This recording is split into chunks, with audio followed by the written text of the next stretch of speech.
Well, Randy's getting ready to come home. He should be off here pretty soon. I went for a drive today. I'm going to file that paperwork, but I don't know when I'm going to do it. Today, tomorrow, next day, it doesn't matter. They're literally telling me, did you do this? I'm going to say, no, I didn't do this. So it should be real easy to do. I just don't want to do it. I would like to have my toy chest back. I had a dream years ago. I went down there, and that girl was there. So I went in and got my stuff and everything else. And I said, Christina did this to me too, and everything. And I told her, I said, I'm not going to file charges.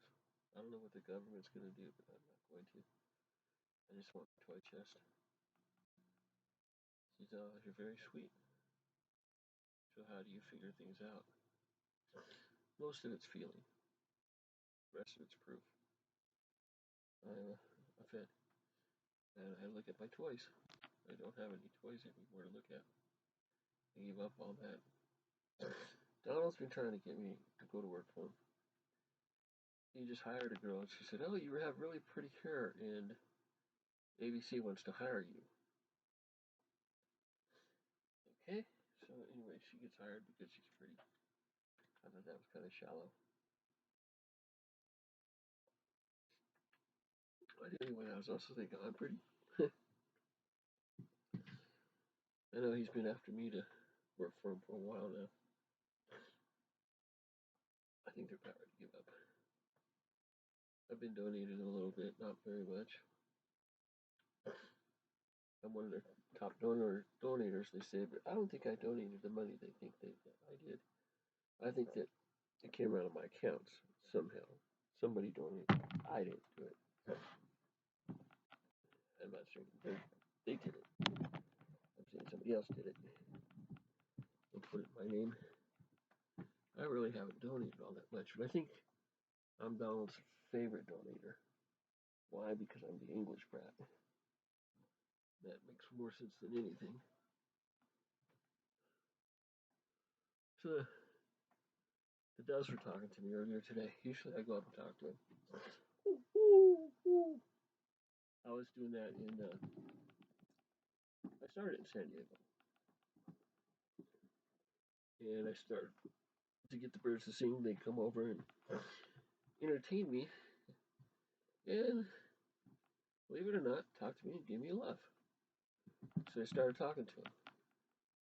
And a kid across the street was doing the same thing. He goes, hey, she talks to me. I quit talking to him. I don't know where he's at now. I haven't seen him very much. Even if he's still living with mom and dad, if that's who they were. This world's a trip. I don't know. I don't have much to do these days except for chit chat and everything else. And God, I soaked my shirt. These are went through 2 shirts. Definitely baby. When you start milking like that, usually it means baby pretty quick. So I'm gonna go to my copy shop tomorrow and copy that a couple times. Where I have a copy in the car and an extra one. Keep him caught up with what's going on. Everything else, I haven't been over there in a few months. Don't feel good. I'm a bit upset. Never get over what they did to my family. Yeah, there's all kinds of proof. The girl, she's probably going to have to give those accounts back, or they're going to seize them. They're probably going to seize them, and then they'll put it back in my name. That's if I don't react, but I'm going to react today or tomorrow. I kind of want to do it now, but I don't really feel like getting into it. I've got 15 different things to do. I've got election law to look at, which I don't really want to do. I don't know. Want to know what happens to the car. I want to know if I can refinance it yet or not. It doesn't really matter to me, because what I'm going to do is I'm going to give it to election law, which I've already done, and let them do it. And I'm going to do the same thing with the girls' accounts too. I'm going to give that in the house to her, to them. See what happens to it. It seems like that money should have been put in the kids' names, but they're not the same kids. Those guys are not. They say they are. And I don't know. I want to say it's Nichols, but it's not the Nichols that I knew. It's not the guy that I wanted to go uh, give free karate lessons to. And he says, "Well, I can't spar with you now because I have a bad leg." I said, "Well, you couldn't take me anyway." My nephew looked at me like, "My dad like that?" He goes, "Dad, get him." He goes, "I don't want any part of that." Because you know something I don't. And I walked away at that point. I think he told Nathan after that later on my story. I know Lee knew it. But the other guy that came around that looked like him tried to be a friend just to hack everything. Wasn't Lee Nichols. Lee Nichols was my friend. So was my sister. And I watched that whole scenario play out. It was just really sad. Something I won't get over. I'm going to outlive it. I was in the hospital, and this is what I told the lady. I said, I asked Google when I was going to get married. Want to know what it said? She goes, sure. I said it was going to say you were going to outlive 4 husbands, 13 kids, 17 grandchildren, and outlive everybody. I'm like, okay, who the hell am I talking to? So I told her about growing up with the Russian Fallout chapter and talking to that computer. Dad sent me down to the computer at 5 because he didn't know what to do with me. I was born with a hole in my heart, so I went down there for surgery. I went down there for treatment. And like I said, I haven't been sick since. By the time I was 15. I got sick one time off of McDonald's burger and went home. But anyway, um, I got let go by McDonald's. She didn't fire me, but she said somebody said that I had issues. I said I don't have any issues. That's just stupid. I was hungry one day. I was pounding down the ribs when I was washing the dishes. She said, "You're not supposed to be eating the food." I said, "You're going to throw it out anyway. I'm hungry. Why not?" I figured I was going to quit anyway because you guys are a bunch of jerks to work for. So why not go out with Peg? She started laughing. She goes, "Get out of here." I'm like, "Thank you. Thanks for the meal." By the way, you're I forget the guy's name, but I said, "That guy's a real fucking asshole." This is what he said. And I told him the story. She said, "We can work around this." I said, "Why do I want to work with a jerk like that? I like you. I like everybody else. There's the chubby lady in there that I had a lot of fun with. She was as big around as the door. And she was. You could look at her, and I used to tease her. I said, "I saw you coming towards me. I wasn't sure if this was your butt or your chest." And oh, she got pissed. She came by and apologized to me. She goes, "I started thinking about your sense of humor." I go, "Why?" She goes, "You're a trip." I said, "I didn't mean to insult you, but it's the first thing that came to my mind." I go, "You don't have a filter, do you?" I go, "No, ma'am." We started talking. We got to be pretty good friends. And every time she came my way, I got out of the way. She just kind of walked on. She goes, "You're very sweet." Yeah, for a jerk, right? So anyway, when I left, she goes, "Well, why did you eat those ribs?" Because I wanted you guys to fire me. We're not going to fire you, I know. Because if you fire me, I could collect them. So I'm getting out of a job I don't want to be into. I'm getting a free meal on ribs that you guys were going to throw out that I thought were the best ribs that I ever ate. She goes, "Really?" I said, "They weren't they weren't spoiled." She's like, "Oh, we got the wrong ones, so you served the wrong ones." I started laughing about that too. I said, "She turns around and takes the bad ones to the back, put the good ones up on the shelf, and sold the good ones." So I'm plowing down these ribs. Well, this is going to be my last day at this job, but this is going to be what a way to go.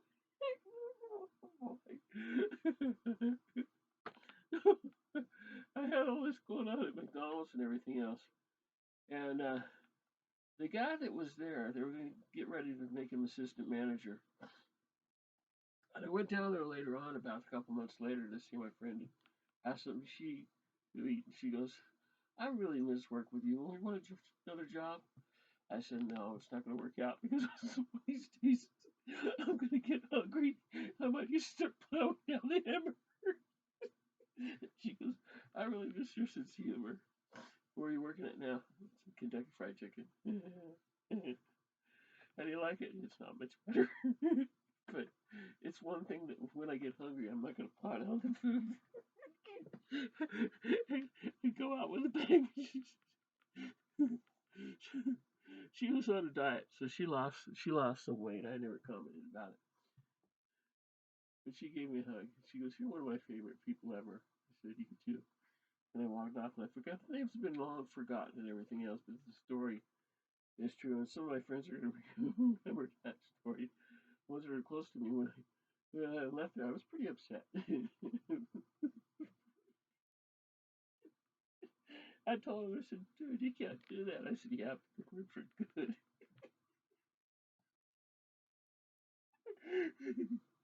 So I still eat ribs, but I don't like them as much as I used to.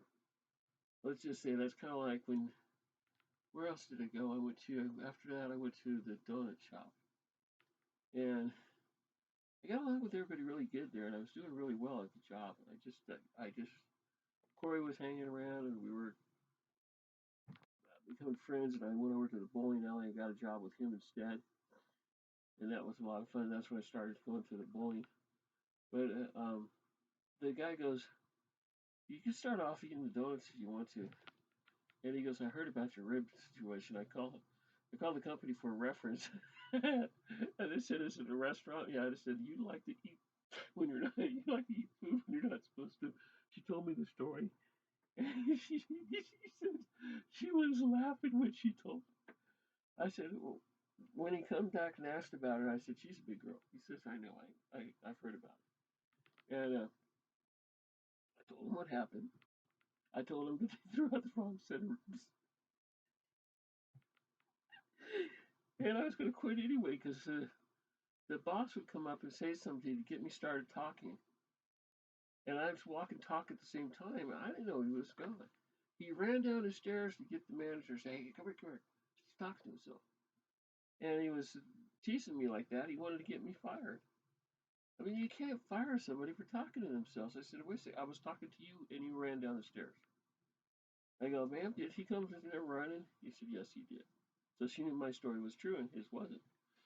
So eventually she fires the other guy, lets me go, tells the guy at the donut shop the story. And I left the donut shop. The work was actually too hard for me. I wasn't that strong. I'm more feminine than masculine. The the girl at the counter was getting really fond of me. The other guy that I used to work with already had asked me out. And I was tired of them people hitting on me because I wanted to be left alone. This is in my 20s. This is sometime slightly before Laura, slightly before the Saratoga Project. It was just like 17, 18. I was single, running around looking for a job. So Kentucky Fried Chicken, or Picnic and Chicken is what it was called. The manager has a meeting with one of the guys and everything, and I had gotten a fight with a guy. He took a swing at me. I got out of the way and pushed him. All they saw was me pushing him. They didn't see him swinging at me. We got to be friends. He would come over after work and everything and hang out and play chess with me and, you know, go walking and hang around. I think he felt bad for what happened. But he literally got me fired for fighting. I didn't throw the first punch. I just pushed the guy. He slipped and he fell. But he hung around for 3 to 4 years when I started hanging around Corey a lot. He quit coming around. But the businesses out there and me really didn't get along too well. That was about the time I hanging around at Beef and Bud Whistle Stop and playing that video game. The owner told me, You need to quit coming around because so much because I used to have an audience, they all or a lunch rush. They all used to come in and play that game. You're literally killing my business. I said, "Oh, I'm sorry." I turned around and left. And I think he gave me a big a meal and everything and didn't charge me for it. I said, "I'll go home and eat it and I won't come back." I used to ride my bicycle down by that place. I literally go outside and ride a few circles and go home. So it's kind of like when I was a kid, everything was a time frame. And I know this is the same thing that I went through back then, and it's not going to be a long one as some of the other stuff was. Beef and Bun Whistle Stop was about 3 years. Um, Picnic and Chicken was a few weeks. The other place was a couple of months. McDonald's was a couple of months. The janitor job was short. I did not like working there. I did not like the people. But most of the time I got along with everybody. And where was it at that I met that other guy that we played tennis with? I forgot where I met him at. I met him at the store. Oh shoot. I think it was the chicken place. I think that's where I met him. But he came a good friend. He hung around for years. And then he quit hanging out. He found a girlfriend. I didn't realize later on that most of the guys hanging around with me were trying to date me anyway. Well, I didn't look like a girl. I was built like a guy, but everybody knew everything was there. You could definitely tell. But it was interesting that they would do that. And every once in a while, my mom would send somebody say, "I don't like him." I'm surprised you like Dave.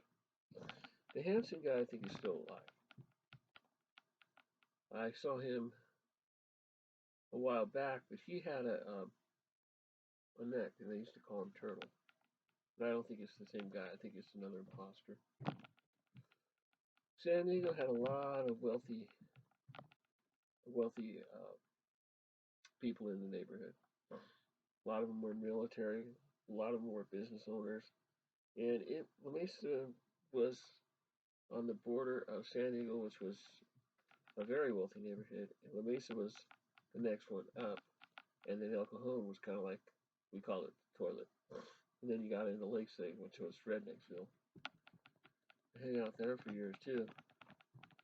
Until I find my black friend Ron over there. Oh boy, they did not like that too much. We quit talking to me. Nobody wanted to fight me or anything, but they all quit talking to me. And I felt like I was dissed, so I never went back. And then I ended up riding my bike in the base because I got bored and ended up on the Saratoga project. Well, that time with the restaurants was around the time I was talking to the TV and that other guy too. And that was kind of fun. It's been an interesting life. This isn't any different. It's just more or less that different things are happening. The girl that heisted everything, I have to call. I can't put it off. Um, the trust deal, it doesn't really matter. It just comes around. It's like a revolving door. People out here are really sweet. They're a lot of fun to be around. And I'm kind of getting tired of driving, but I've got YouTube, I've got Facebook, and my account wasn't, things weren't being stolen from my account. I have forgot the other side of it was for the month instead of the year. So I was looking at the different things when I was tired. I figured that out. I'm going to build up the account a little more and everything else and get a little more involved into it. Like I'm putting in some better music and some other stuff. And I think I'm going to buy a bigger computer. I think I could do it with a smaller one, but I don't know. The way I'm plowing through this money, I'm not going to have it very long. So I want to buy another HP, a bigger, more powerful one. I better get it now because I think if I did, I could probably become a partner faster because I could run more stuff through. I have the accounts and everything else already set up, but I can only run so much with this one. It says it's overloaded, and it's not taking Windows 11. So I think I'm just going to set it back to the side like I did the other one, and go buy a computer, probably today or tomorrow. When Randy goes to bed, I'll be bored. Anyway, this is the happiest I think I've ever been. Dad and I had some really happy moments, but we also had some pretty scary moments. Paparazzi was not fun to deal with. It kind of was a normal thing with her. Some of the other stuff I had to deal with working from England, I did not like either. The deep space program wasn't any better, but it taught me. And face it, I got the education of a lifetime on that stuff. Stuff I've been through, the stuff I've survived, and lets you could almost survive anything if you want to live. The people that don't want to live are already dead. So anyway, I'll talk to Laura in the next couple of days. I'll talk to Laura in a little while. I think her birthday is May 2nd. Yeah, I believe. Boy, I better call her on her birthday. Boy, she really lets me know if I don't. But anyway, she forgives me for that. It's not a big deal. Birthdays are just birthdays. So I made the bed with the cat around it. And I was petting the cat's back paw. And it's getting better because she let me touch it. First time she would not. Now she's, letting me rub it, so she was getting better. Well, anyway, I made it around her. I flipped it over and made it around her. She stayed. Then she turned around and hopped on the bed. And now she's kind of like the only one there. Randy's not there yet, so she's kind of just laying, just purring like a little kitten. I found my out of the world shirt again. I'm gonna start wearing that one. I think I put it behind me. I don't know where I put it. It's really easy to hide stuff in here. And I usually find it after a little bit of searching. I'm having a rough time today. I can't wait till that doctor's appointment. I don't think they're going to ditch me. I think they're prepared that, yeah, you are what you say you are. They might change me a little bit, but when that other part of me, when you look at it, it's all one piece. It's not two pieces like people think. So if they remove the top part, it's just going to be one big old bottom part. And the problem is I don't really want to do that because then I'm not me, the person that God made. But I think it's probably going to have to keep them out. Last time they used the box. It dematerializes the body, it pulls it out of your insides, and then it puts it back in, open the box, and there's your baby. Yeah, welcome to technology. What they don't let us see and don't let us have. The antimatter gun was one too. That one was fun. But I don't know. I shouldn't probably said anything about that. I just couldn't keep that secret to myself. That was where I had my child. The guy said it's been 54 years. I think it was longer. It could have been 37. I don't know. But it didn't add up to time. But then again, time doesn't add up with me anyway. Oh, I know. TMI. We're talking about the past is what I'm going to talk about this one. Some really funny stuff in here. I should have ran it in 3 parts, but I ran it only one because I just, how I do when I get on a story. Alright, peace out.